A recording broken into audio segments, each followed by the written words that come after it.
conservatives are always pilloried by the left as reactionary. And I think the reason for that is, well, first of all, the right, the conservatives, do react to the excesses of the left constantly as the left nibbles away like piranhas at the entire structure of the society. But I think conservatives are often set back on their heels on the vision front too, because it's not that easy to articulate a defense of, let's say, axiomatic presumptions. I've often thought, if you approach someone who's conservative and you say something like, justify marriage, it's easy to render the person so assaulted, let's say, inarticulate, because, well, we've basically agreed that marriage is a good thing for some tens of thousands of years, and it's not that easy to formulate a visionary defense of institutions that, in some sense, you might think that everybody takes for granted in terms of their value. And so I see this on the conservative front. It's not easy at all. I've talked to conservatives all over Europe and Canada and the US. It's not easy at all for them to formulate a vision that, particularly one that's attractive to young people. I think that's going to come to an end here in a few weeks. I predict Republicans will take back majorities in both houses. And then in many ways, the really difficult work for Republicans and conservatives is going to begin, which is to stop this deeply unpopular, and I would argue deeply destructive agenda of the radical left, which has taken over the Biden administration.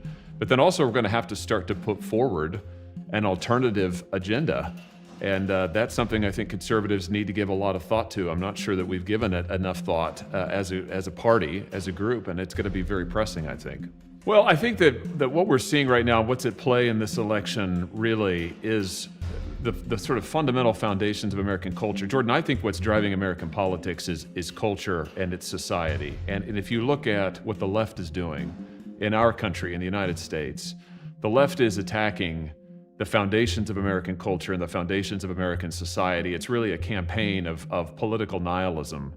And what they're saying is that America is systemically unjust, systemically oppressive, systemically evil.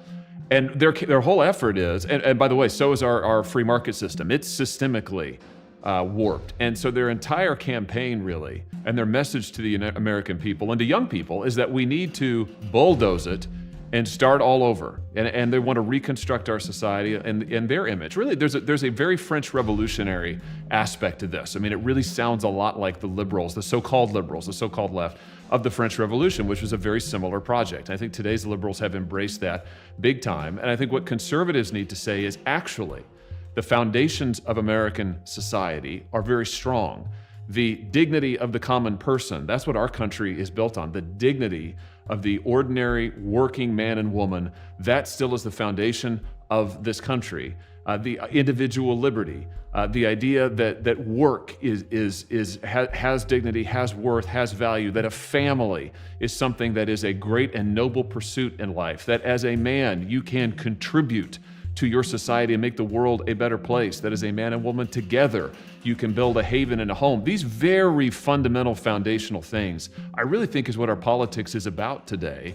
And the left has no longer believes those things. And I think that for conservatives, it's not just about we need to improve the economy, although we do, because the left is destroying the American economy, especially for working people. But it's really more fundamentally that we've got to preserve the foundations of our culture that allows people to thrive and flourish and find liberty. Well, you know, the idea that the U.S. is somehow systemically racist in its essence is a accusation that's really troublesome to me, because I don't just think that it's merely a lie. I think it's an anti-truth.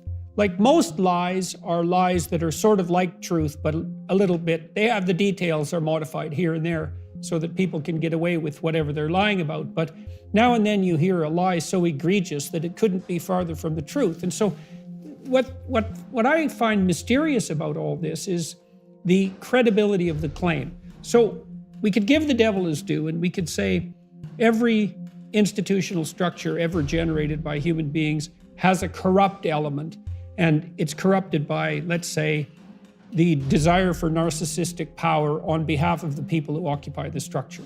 And since time immemorial, it's been necessary for human beings to keep an eye on their institutions so they don't become entirely corrupt.